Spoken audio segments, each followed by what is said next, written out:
Hello to you, I'm Julie, and my husband Pete and I are coaches who help you understand who you are and what you're called to do in life.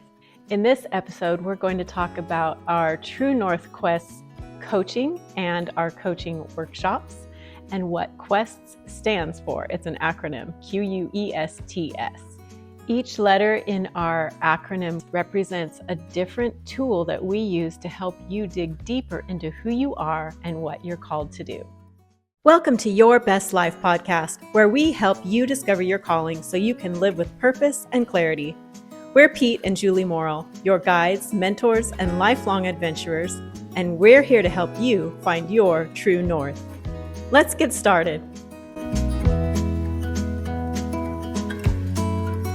Pete, you and I have been mentoring and guiding people for at least a couple of decades now in various capacities. When in your life have you found yourself mentoring and coaching people? Well, it's really it'd be hard to find a time when I wasn't doing that. From the time that I was in college, I was an RA, and so that's kind of a coaching and guiding underclassmen to make their college life work well for them. Then I was a youth pastor, and during that time, it was really not the young people. Yes, I was guiding them into their spiritual walk, but it was kind of our student advisors or our student coaches in some ways that I would spend the majority of my time with. And then I became a camp director. And for 20 years, during that time, we recruited a staff every summer. And out of that summer staff, we'd have 40 or 50 college students, and at least a half a dozen to a dozen of them were seniors.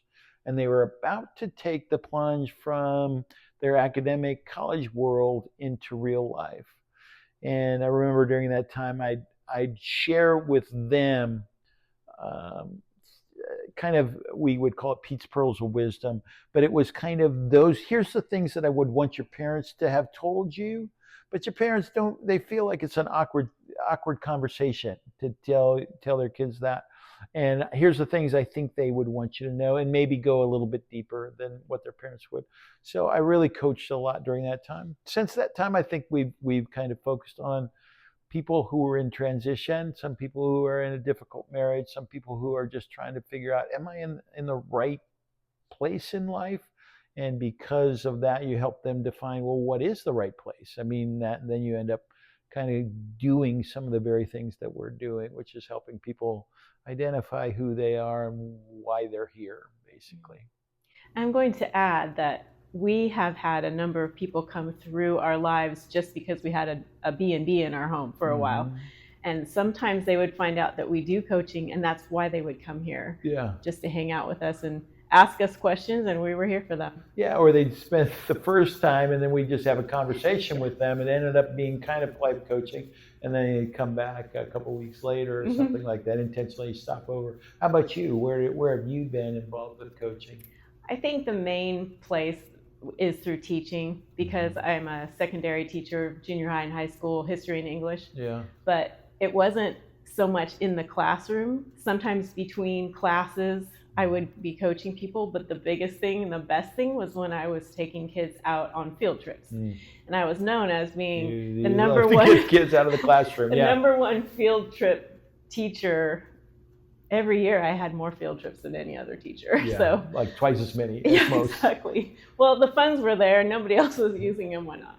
But those students, you get them out in a whitewater rafting situation, somebody falls overboard, I hauled her in, and she's like really open to asking me about life and bearing her soul to me. So it was like super quick way to connect with people outdoors. And if you're up on a ropes course and you're on the ledge, I remember going out and talking a student off the ledge, just jump and you're going to be okay. Yeah. And amazing how those moments, just standing around watching students jump off a ledge in a ropes course, they'll start really opening up about, what am I going to do with my life?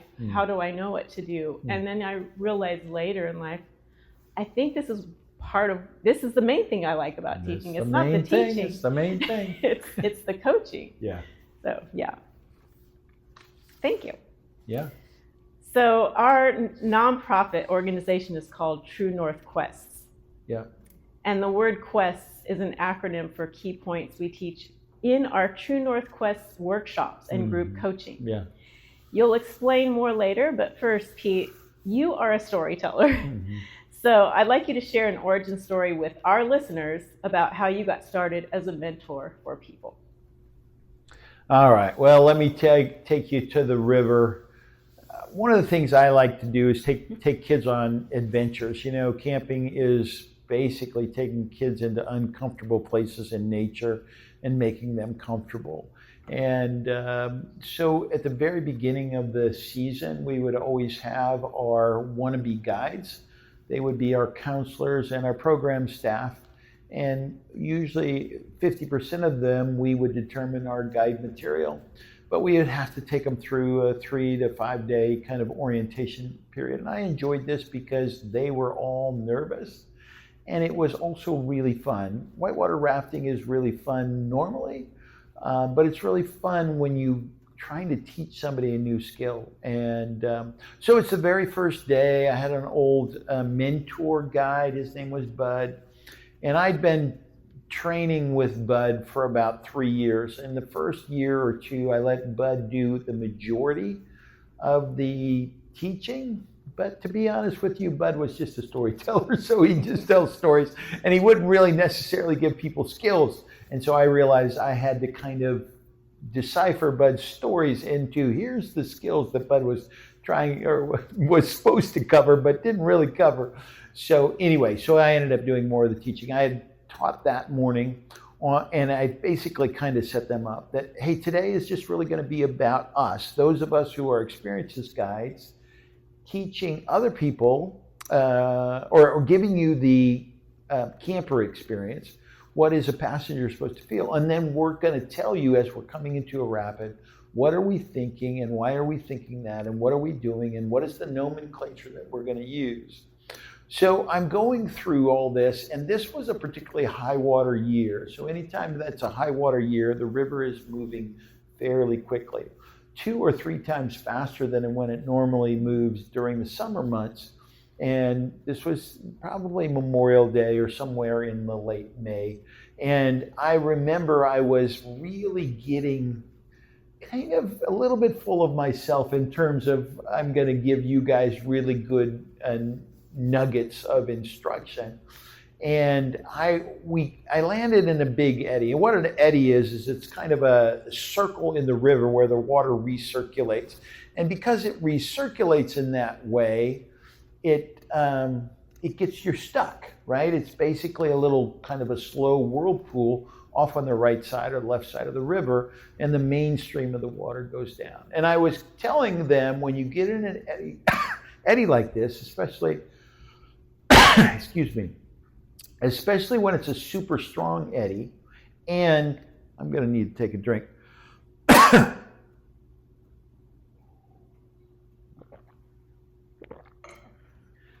I was telling them, when you get in an eddy like this, especially when it's a super strong river, the eddies are pretty strong. And so they want to keep you in this little side vortex, let's call it, whirlpool of types.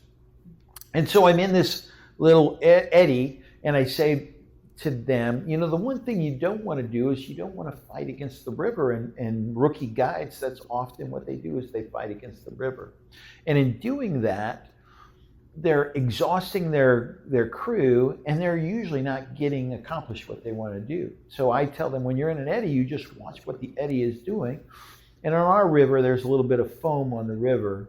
And so I say, watch the foam, and what the foam is doing is what your boat will do, because that's what the water underneath the boat is doing. And when the foam starts to get close to the main current, then you call a command to get your boat back out into the main current. I had given them that setup, and then the boat presented itself where it was backwards, but we were really close to the main current. And I said to them, and realize that it doesn't matter whether your boat is going backwards or forwards, you just need to punch out into the main current. You can always adjust later. So I punched out into the main current, and it was particularly fast. I remember that. I remember looking downstream. I remember looking back at my boat, which was not looking downstream, and talking to them about now you can kind of have fun by steering your boat backwards. And kids are a little bit, well, it's just a different experience for them to go through a rapid backwards. And I said, watch this. It looks like we've got a little bit of water up here. I'm just going to guide us through this rapid backwards. It's just a different experience. Little did I compensate for the fact that the river was going twice as fast, 3 times as fast as it normally goes. And we were already way down the river past where my brain was. My brain was thinking we were in this kind of playful place in the river, but no, we were approaching the biggest rapid on the river called Rattlesnake Rapid. And Rattlesnake Rapid during the summer is a fun rapid. This time of the year, it's a pretty dangerous rapid.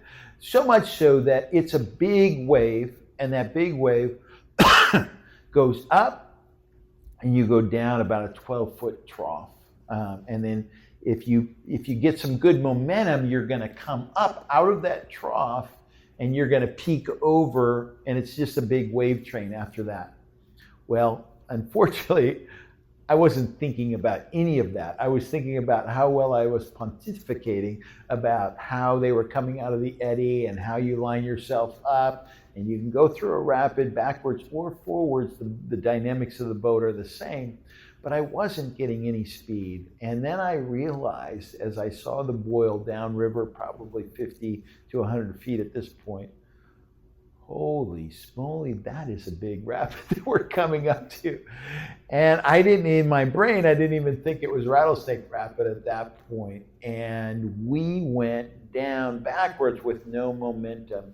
And rarely do you tip a whitewater raft lengthways. But I did an end over end flip. That means a 14-foot raft is coming over itself. Bud, who was right behind me, said, "This is the first time I've ever seen a raft do that." And I had a yard sail. We were not just out of the boat. It was a very strong place in the river. I was under, I don't know, you're under for maybe 20 seconds, but it seems like 2.5 minutes. And you come up, you're gasping for water. There's just very strong current. Gasping for air. Yeah. Gasping for air. You are gasping water. And in that process, I got over to the side. I remember another gal got over to the side. Most of our other people were washed downstream. Fortunately, there were a whole chain of boats behind us that were able to pick up the carnage. But it was almost a half a mile downriver before we got everybody back together in the boat, which is a turbulent ride, you know. And here's what I think is when we were working with college kids, they were in a raft and they were done with their senior year in college and they were here at camp. This raft is like some of these college kids in their senior year. And they're looking backwards downriver. They're feeling out of place because they don't know where they're headed. And all they see is a fairly turbulent river ahead of them. They can't even see the big 12-foot trough that might gobble them up if they take it the wrong way. And you know what? People are pretty vulnerable at that particular stage in their game. And one of the things that I've enjoyed doing is putting together a little bit of a program for those kids to help them understand who they are and what their life calling is and what they're going to do with that. And that's really what the Q of Quest is about. It's 3 questions. Who are you? What are you called to do? What difference is it going to make? Or how are you going to change the world based on who you are? That's the Q. The U means basically, what's your unique story? Most people, when they dig into the story, we ask them to look for what are the times that you were most fulfilled? When are the times that you felt most gratified by what you're doing? When are the times that your heart really sung because of the activity, the people, the environment, the things that you are around. We call that your unique story. And we find that when we can really have you identify things that were unique about your story when you were maybe in grade school or high school, and then maybe when you were in the college years, and maybe when you were in those young 20s and 30 years, maybe post those years, that unique story allows us to really breathe into, oh, here's what your story says about your calling. Then the S or the E, I'm sorry, is the emotional grid. So the emotional grid is how you see life and how people see you and how you interact with those things. Some people call it your personality. It's pretty much the same thing, but it's the emotional grid that you look at in life. And to be honest with you, some people don't have an emotional grid to be an air traffic controller. And so people don't have an emotional grid to be a nurse. Some people don't have an emotional grid to be whatever, but they do have an emotional grid. Not everybody can be a poet. Not everybody can be a musician. Sometimes your very personality really drives you to your life calling. And then the skills and abilities is the S. That's the things that I think are kind of encoded into you, those abilities that your friends say, this is who Pete is, or this is who Julie is. I think most people say Pete's a leader. Pete's an organizer. Pete's kind of a culture changer. I think a lot of people would say Julie's a teacher. Julie's a nurturer. Julie has hospitality. Julie's a writer. Those are all skills that you have that you bring into every environment. And then the T is your true heart passion. That's kind of the why behind things, or that's the, when we say heart passion, it's the things that motivate you about the injustices of the world, or about the people that you want to help, or about the causes that you have. Some people have a great heart passion for poor people. Some people have a great heart passion for children, or for animals, or for the environment. And it's unusual. You do a lot of um, motivation building in those areas because you're already motivated to make a difference. Your passions will give you the key to the last thing, which is your selfless gift. So that's the S. Your selfless gift is, it's that which you have been given. It's really the package that we've talked about, which is the unique story and the personality and the skills and the passion all put together in a way that says, I don't know what it is, but I feel like I need to be doing this because it's been given to me. For example, I have been in a lot of leadership positions. And I almost feel like when I'm in a group, if I see something isn't going well, I need to step forward and use some of the leadership skills that I've been given, the passions that I have, to say, we can make a difference here. I know you have a passion for writing, but what becomes a gift is when you give that writing to somebody to, one, entertain them, two, encourage them, or three, kind of show them a truth in a different way. So the writing is a skill.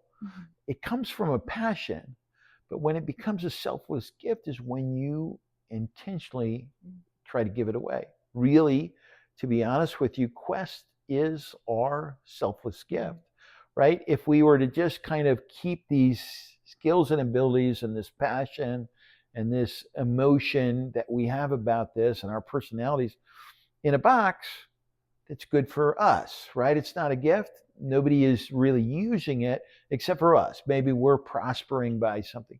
But when we start positioning in a way that we're helping people find their life calling, then it becomes a selfless gift. And why is it selfless? Because I didn't give myself all these things. I didn't make myself a leader. I can become a better leader, but I think God made us a leader. I think you and I believe that there's somebody that's kind of orchestrating our worlds, right? And he gave us this personality and he gave us this passion, and he wants us to give it away. My observation is the most fulfilled people are the people that are giving themselves away. Some people are really good at making money, but the most fulfilled people with money are the people that are good at making it and then are good at using it for others' well-being. So that's what Quest is all about. Well, I would say what's interesting about Q, which are the three questions, when you say, who am I and what is my calling? The third question of what difference will it make really comes down to that last S in Quests. What is my selfless gift? You got to give it away. Yeah. Right. And if you don't give it away, what difference does it make? Right. Right. Yeah. And why was it? The question I would ask is, why was it given to you if you're not giving it away? But people don't give it away for a variety of different reasons. One is they don't see it as valuable as it is. Two is they haven't figured out, how can I package this in a way where they haven't really had enough self-confidence that says, yeah, this is who I am, and I should be proud of the fact that I can give you part of me. And you won't just be proud of it, you'll be as fulfilled as you ever will be. I'm almost sure of that, is when you are giving away your life calling, you are as fulfilled a person as you will find on the earth. Mother Teresa was not fulfilled because of great wealth. She had fame, but I think she almost ignored the fame. But she was fulfilled because she was carrying through her heart passion with her selfless gift, right? The gift of care. All your great influencers are people who have figured out what it is that they've been given, who it is that most impacts, and now how can I give it away? That's good. Yeah. So that's what our podcast is about. In a nutshell. A big nutshell. Big nutshell. Yeah, we have more nuts to crack. Yeah. We want to take a moment to thank our sponsors. Today's episode of Your Best Life was brought to you by True North Quests, helping you discover your calling so you can live a life filled with purpose. Find out more at tnadventures.org, where you can book an appointment with a calling coach, learn about upcoming True North Quest workshops, and more. And by Marble Mountain Kennels, where exceptional Labrador retrievers are bred and trained for adventure, companionship, and service. Visit mmkennels.com to meet your new best canine friend. And by Julie's Creative Classroom, providing fun educational games and digital products for students in Julie's online Creative Classroom TPT Teachers Pay Teachers store. Thank you for joining us today. Until next time, remember your best life starts with knowing your calling and finding your true north.